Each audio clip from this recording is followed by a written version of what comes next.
Hey everyone, how you doing? This is Mr. Burns. I'm going to come and talk to you today about the choice board option A, the RAFT project.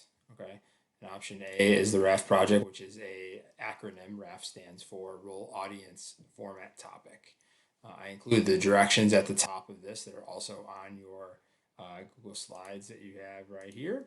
And this is your Google Slides document that has all the information that you need: the choice board, the directions on slide 2, the information on slide 3, and then this is where you would make your copy of your choice board right here. Remember, when you make a copy, it automatically saves to your drive, but then you have to share it with me and Miss Knockreiner so that we can see it, right?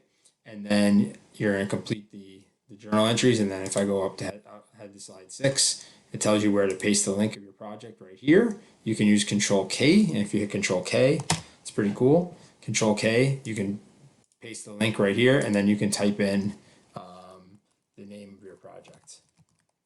Citizenship Raft, and then your name maybe afterwards. And then when you paste the link and you hit there, you hit apply, and there's a link. And that's how it works.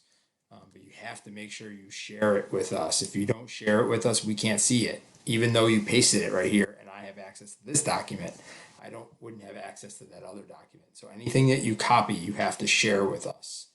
And then paste it before you're done, and then turn this Google Slides presentation in on Google Classroom. That lets us know that you're finished and you're complete. So let's talk about the raft itself. The raft in this scenario is going to be you're going to pretend that you are a new immigrant coming to America in the present day. You can be creative and you can choose which country you want to come from and what your life experience is. Your age should be at least 18, because if you're at least 18, then you can go through the naturalization process. You have to be 18 or older to go through that process. You are going to be writing to your family back in your native country. Maybe your parents, maybe your siblings, maybe your aunts and uncles or your cousins, I don't know, your grandparents. You're writing back to them to explain what's going on with your life. Your format is going to be 3 letters sent back home. Remember, a letter always has a greeting at the top with the date and a salutation and signature at the end. And they should be at least 5 sentences in length. It'll probably be very easy for most of you to write at least 5 sentences on these topics. And then what you're going to write about, there's going to be 3 entries total. The first entry, you would be talking about the reasons that you ultimately decided to move to America, the push and pull factors, what pushed you away from your native country and what pulled you into the United States. And you don't have to be someone who is from Virginia. You can be creative. You can be living in a different part of the country, but you can also keep it simple and just say this is where you moved. You settled in Northern Virginia outside of DC, and it's the present day. So the next step is entry number 2. Entry number 2 is where you're going to kind of write a letter about the process that you went through to try to become a citizen. And remember, you have to wait 5 years to become a citizen. So if you're dating these, which you should be, this is 5 years into the future or so. Or maybe you're still going through the process and maybe you haven't finished yet. But you should be talking about the steps that you took in that process.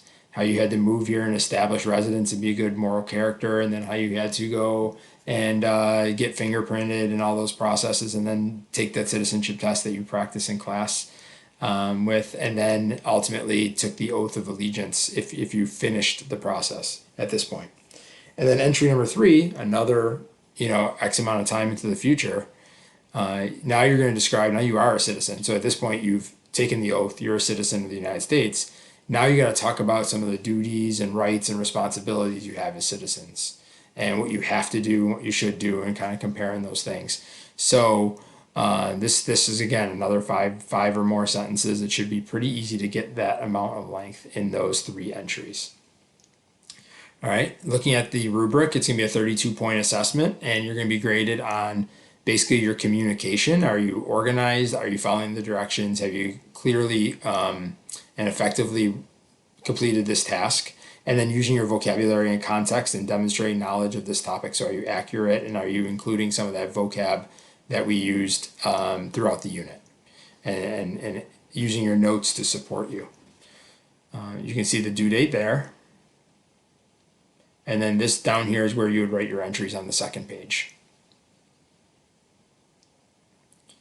And I put here, don't forget to include a greeting, a salutation, and a signature. Okay, so that's the RAFT in a nutshell. 3 journal entries or 3 letters home, back to your family in your native country, in the present day and into the future. And these are what the topics are of the 3 entries. Okay, if you have questions, you can always bring them to me in class or through my email.